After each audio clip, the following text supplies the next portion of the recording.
Hai, Assalamualaikum semua. Hari ni AJ berada di Pagoh, Johor. Kenapa AJ ada kat sini? Okey, hari ni ada sebidang tanah untuk dijual. Okey, tanah ni kegunaan untuk petrolpam.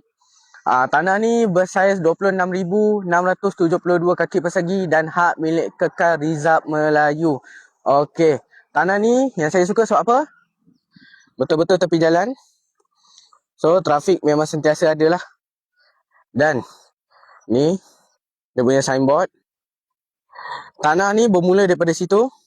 Tarik sampai betul-betul sebelah kedai dan tarik lagi belakang, tarik sampai kat belakang tu. Ada tu, dynamo merah. Sebagai info tambahan, daripada Bukit Kepong nak ke sini anggaran dalam 30 km tak ada petrol pump. Jadi yang buatkan saya suka dekat tanah ni, orang kata investment. Sebab apa? Pelaburan jangka masa panjang. Orang tahu petrol pump adalah pelaburan dalam masa jangka yang panjang lah.